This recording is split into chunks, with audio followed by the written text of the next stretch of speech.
This is our last lecture looking at the partition of India, and here we're going to be looking at the effects of partition and if we can assign blame for partition, who we should blame.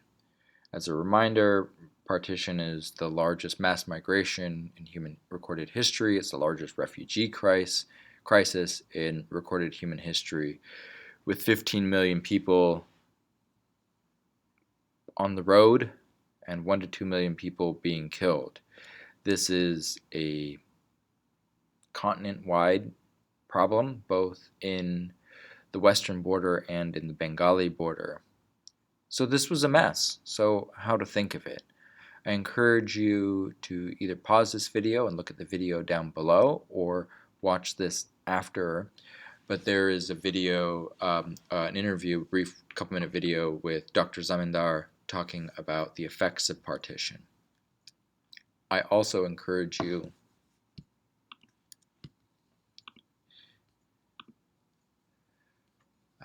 okay. So let's think about blame. So we have a lot of people we could blame for this. We could blame Jinnah, we could blame Nehru, we could blame Gandhi, we could blame the Crown, that is to say the government, and we could blame Louis Mountbatten himself for partition. Well, let's start from left to right. Jinnah keeps pushing for it, right? He's the one who kind of popularizes this notion of Pakistan. Pakistan, again, doesn't come up as an idea until 1933 by this random Cambridge student and is promptly ignored. It's not seriously considered, and yet it happens. The argument for Jinnah's blame, and this is the popular, widely held notion in India today, is that Jinnah is to blame. Jinnah is the evil figure that divided up two siblings, I guess conjoined twins or whatever the metaphor is. But Jinnah keeps pushing for it, and we can see that in the records. But Ayesha Jalal, historian, suggests, based off of British correspondence and CIA files, that Jinnah himself didn't want it. He didn't want Pakistan. She writes about this in her book, Jinnah, the Sole Spokesman, and she argues in this book that he more or less used it as a bargaining tool to gain a greater share of power. So like if I go into a market, we don't do this in this country, but any other part of the world, you go into a market and they're selling, I don't know, a piece of furniture, and you say, it looks kind of broken, it's not really going to work in my house, I'll give you $10 for it. And the guy's like, $10? Are you serious? It's beautiful and it's handmade. It's worth $200. And eventually you get to the price of, I don't know, $50 or something, $75, whatever you're both happy with. And both of you know that going into the situation, that you're not going to buy it for $5 and he's not going to sell it for $200. Jinnah, by the same token, is asking for something in extreme. Well, if you don't give me separate electorates, if you don't give me some concessions, I'm going to take my ball and go home. And in this case, take my ball and go home is leave India. I'm going to ask for my own country. This historian, Ayesha Jalal, is pretty convincing, frankly, that Jinnah perhaps did not want Pakistan.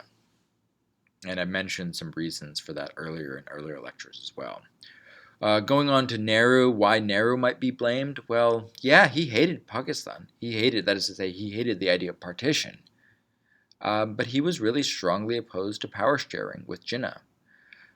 He was so committed to the idea that Congress could represent Muslims, and the idea that in a true democracy, one religion, a person of one religion can represent the needs of another religion. He was dismissive of the idea that there would be a Pakistan, and that's in part because of how weak the Muslim League was in the 1937 election, because of geopolitical impossibilities of having two halves of the country 1,000 miles apart from each other. And of course, it's also because of his strong desire for a central government, for an Indian government that could build its own industry, that could improve the quality of life for people, that could prevent neocolonialism, that is to say, India being dependent on European and American economies for trade. So he said, instead of getting into a new cash cropping system, we need to have a strong central government where we can create our own industries and take care of our people and improve the quality of life. And if we have a two-state solution or some sort of devolved system where each of the provinces have a lot of power, we're going to be ripe for the picking. So for all of these reasons, he never concedes anything to Jinnah, or barely anything to Jinnah. And that just strengthens Jinnah's desire for something and eventually leading to Pakistan. We can see that with his rejection of the cabinet mission in 1946. Jinnah accepted the cabinet mission. There could have been a united India with the cabinet mission. It would have been a really weak central government, which is why Jinnah rejected, or Nehru rejected it. But we didn't have to have a Pakistan, and that was 1 year before. That was in 46. So there's reason to blame Nehru for overplaying his hand, for not compromising. And there we can make connections to Algeria when the French government doesn't concede on the Violette plan. For Ferhat Abbas, it just moves the Algerians further to the right. When you don't make concessions, it can exacerbate the ability to compromise. Going over to Gandhi, I mean, Gandhi also doesn't compromise. He's much more of a saint than a politician. Politicians compromise.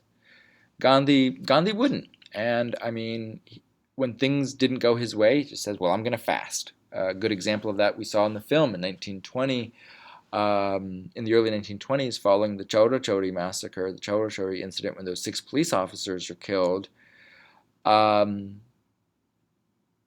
He says, well, this is going the wrong way. We are going to win our independence through violence. I'm going to fast.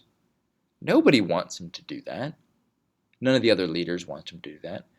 But Gandhi is so firm on his values, and we may valorize him for being so morally true in this way, but he stifled negotiations. And he couldn't be ignored by other leaders because he has this strong control of the masses in the 1920s and 30s, less so in the 40s. So Gandhi refusing to give the Muslim League concessions, to give in on some Muslim concessions, also strengthened the Muslim League. There are a lot of reasons to blame the British Crown, and I'm going to suggest you watch a video here in just a second by Dr. Gil Martin for reasons for blaming the British. If we come to Mountbatten, there's also, who's here at right, we can also blame Mountbatten as the principal fault here.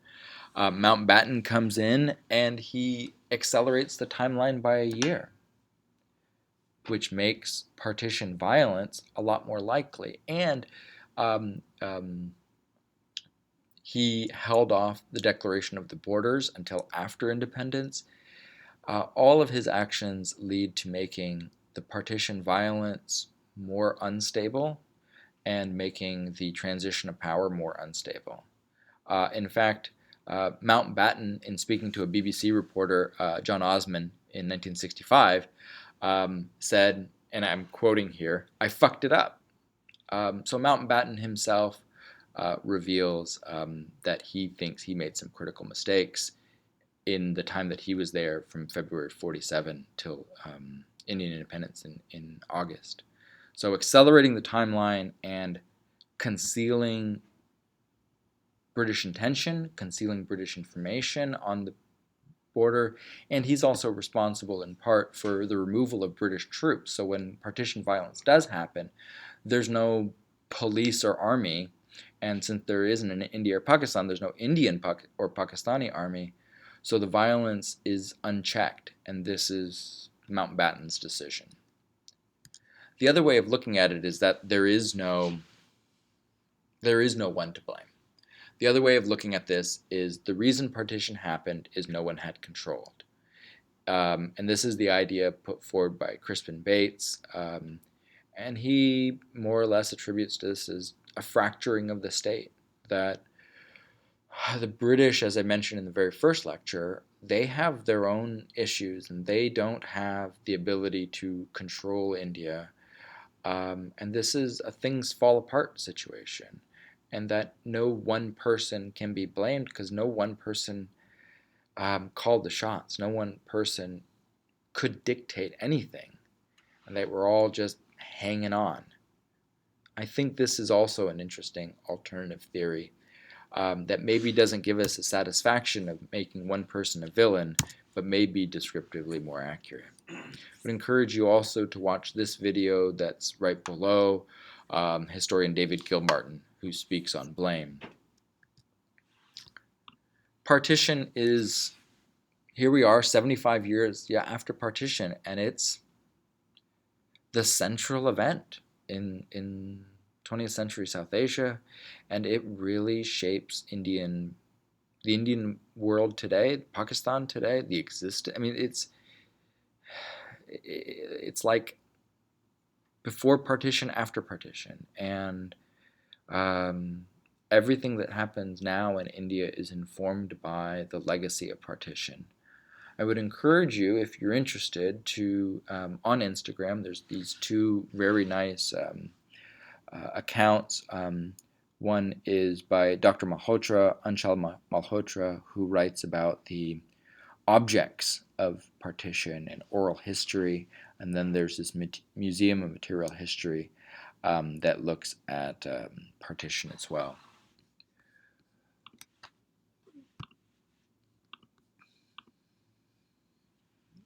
When we come back to India, we'll be looking at democratic India, first 10 years of India, where Nehru is the prime minister.